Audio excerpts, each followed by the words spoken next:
प्यारे विद्यार्थियों, हम लोग वर्ग दसम के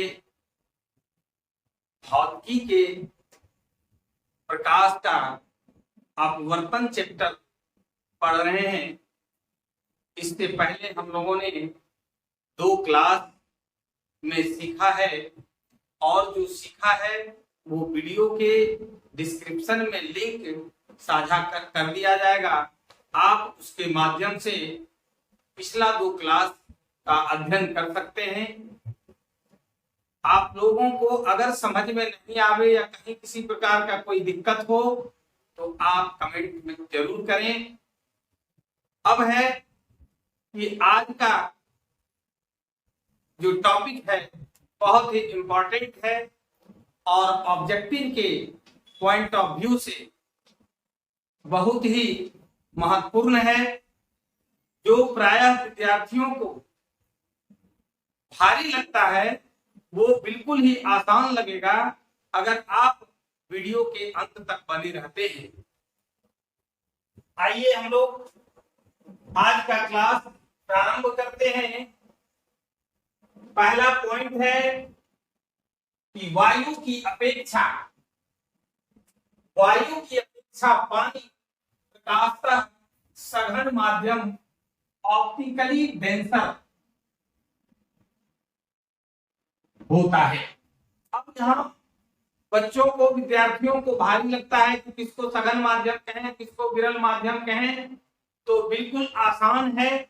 हम बिल्कुल क्लियर कर देना चाहते हैं कि 2 माध्यम अगर है और उसमें किसको सघन माध्यम कहना है, किसको विरल माध्यम कहेंगे, प्रकाशतः सघन माध्यम किसको कहेंगे, प्रकाशतः विरल माध्यम किसको कहेंगे, ऑप्टिकली डेंसर मीडियम किसको कहेंगे, ऑप्टिकली रेयरर मीडियम किसको कहेंगे।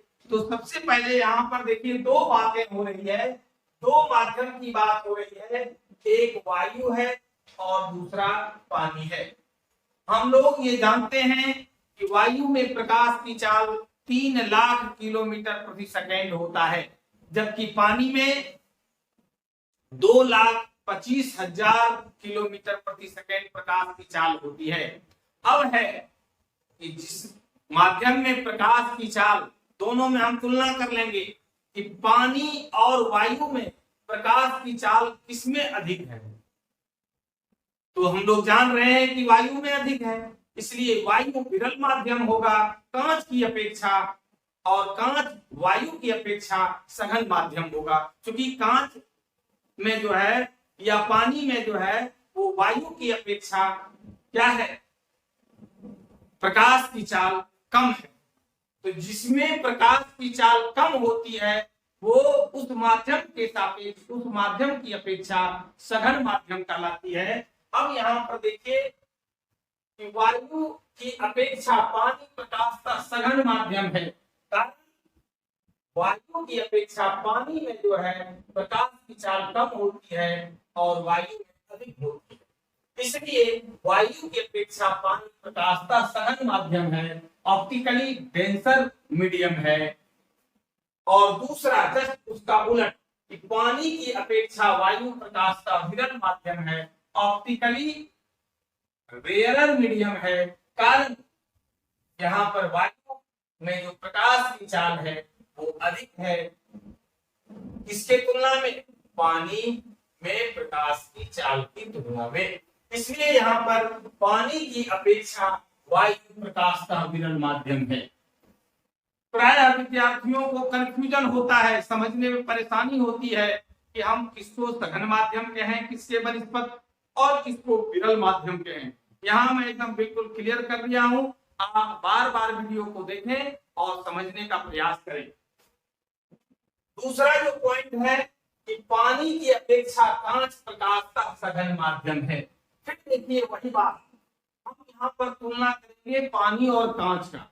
हम जान रहे हैं हम लोग कि पानी में प्रकाश की चाल जो होती है वो 2,25,000 किलोमीटर पर सेकेंड होता है, जबकि कांच में मात्र 2 लाख किलोमीटर पर सेकेंड प्रकाश की चाल होती है। तो पानी की अपेक्षा कांच में प्रकाश की चाल कम होती है, इसलिए कांच आपका प्रकाश का सघन माध्यम है। या फिर देखिए उसी का उलट, कांच की अपेक्षा पानी प्रकाश का विरल माध्यम है, कारण पानी में प्रकाश की चाल अधिक होती है, 2,25,000 किलोमीटर प्रति सेकेंड होती है, जबकि कांच में 2 लाख किलोमीटर प्रति सेकेंड चाल होती है। अर्थात हम कह सकते हैं कि कांच में 1 सेकेंड में प्रकाश की चाल 2 लाख किलोमीटर की दूरी वो तय कर सकती है और करती है। अब आइए आगे देखते हैं। ऑब्जेक्टिव के लिहाज से, वस्तुनिष्ठ प्रश्न के लिहाज से, चूंकि बिहार बोर्ड में हम जानते हैं हम लोग कि 50% प्रश्न ऑब्जेक्टिव होता है। जो ऑब्जेक्टिव प्रश्न को हल करेंगे उन्हीं का मार्क्स अच्छा आता है, और ऑब्जेक्टिव आप तभी सही कर पाएंगे जब आपका अध्ययन व्यापक रूप में होगा, हर चीज को आप समझेंगे, हर टॉपिक के विषय में आप विस्तृत अध्ययन करेंगे और सीखेंगे। बिल्कुल क्लियर कंसेप्ट होना चाहिए, समझने की जहां तक बात है वो बिल्कुल क्लियर होना चाहिए। आइए, जिस माध्यम का प्रकाशीय घनत्व जितना ही अधिक होता है, ध्यान दीजिएगा कि जिस माध्यम का प्रकाशीय घनत्व जितना ही अधिक होता है उसमें प्रकाश की चाल उतनी ही क्या होती है, कम होती है। अब यहाँ पर आपसे ऑब्जेक्टिव में पूछा जा सकता है कि जिस माध्यम का प्रकाशीय घनत्व जितना ही अधिक होता है उसमें प्रकाश की चाल उतनी ही कम होती है। अब आप तुलना कीजिए वायु, जल या पानी कहिए और कांच, तीनों में प्रकाशीय घनत्व सबसे अधिक कांच का होता है, सबसे कम वायु का होता है, इसलिए वायु में प्रकाश की चाल सबसे अधिक होता है और कांच में सबसे कम होता है, जबकि पानी का जो है इन दोनों के बीच में होता है। इसलिए इसमें जो वायु में सबसे अधिक प्रकाश की चाल होती है और वो होती है कितना, 3 लाख किलोमीटर प्रति सेकेंड। जल में जो प्रकाश की चाल होती है वो 2,25,000 किलोमीटर प्रति सेकेंड, और कांच में जो प्रकाश की चाल होती है वो 2 लाख किलोमीटर प्रति सेकेंड। अब यहाँ पर बात आ रही है कि जिस माध्यम का प्रकाशीय घनत्व जितना ही अधिक होता है उसमें प्रकाश की चाल उतनी ही कम होती है। सबसे अधिक प्रकाशीय घनत्व कांच में, फिर उससे कम जल में और सबसे कम वायु में। इसलिए प्रकाश की चाल वायु में सबसे अधिक, उसके बाद जल में और सबसे कम कांच में होता है। अब आइए अगला जो पॉइंट है, वस्तुनिष्ठ प्रश्न यहां से पूछे जाते हैं कि प्रकाश की किरण बहुत ही इंपॉर्टेंट, प्रायः जो है ये प्रश्न पूछा जाता है बोर्ड एग्जाम के साथ साथ कॉम्पिटिटिव एग्जाम में भी ये प्रश्न पूछा जाता है कि प्रकाश की किरण वायु यानी प्रकाश का विरल माध्यम से कांच प्रकाश का सघन माध्यम में जाने पर क्या होता है, तो आपका आंसर होगा वो अभिलंब की ओर मुड़ जाती है। कैसे मुड़ती है हम लोग फिगर के माध्यम से समझेंगे कि प्रकाश की किरण वायु, देखिए ये कांच की अपेक्षा विरल माध्यम कैसा है, तो कांच की अपेक्षा विरल माध्यम, जबकि वायु की अपेक्षा कांच क्या है, सघन माध्यम है। क्या है, कांच की अपेक्षा वायु की अपेक्षा कांच सघन माध्यम है।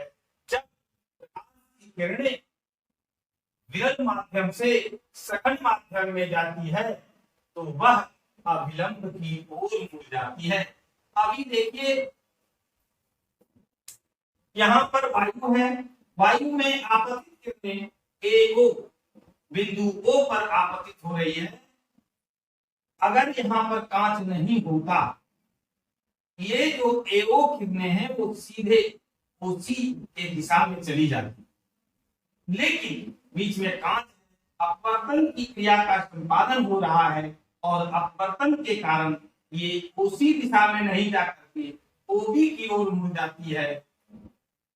अब यहाँ पर जो बात आ रही है कि वायु से जब कांच में प्रवेश कर रही है, ये अभिलंब जो दिख रहे हैं नॉर्मल इसके ओर मुड़ रही है, ये इससे दूर नहीं हट रही, ये क्या हो रही है, अभिलंब की ओर मुड़ रही है। और ये ऑब्जेक्टिव के पॉइंट ऑफ व्यू से काफी इंपॉर्टेंट क्वेश्चन है। ये बराबर पूछा जाता है कि प्रकाश की किरण वायु यानी विरल माध्यम से, प्रकाश का विरल माध्यम से कांच यानी प्रकाश का सघन माध्यम में जाने पर क्या होता है, तो अभिलंब की ओर मुड़ जाती है। ये फिगर के माध्यम से भी आपको स्पष्ट कर दिया गया है। अब हम लोग देखेंगे कि प्रकाश की किरण कांच यानी प्रकाश का सघन माध्यम से वायु यानी प्रकाश का विरल माध्यम में जाने पर क्या होता है, अविलंब से दूर हट जाती है। ये कांच है और इधर जो निकल रही है किरणें वो वायु में, ये आपका सघन माध्यम है।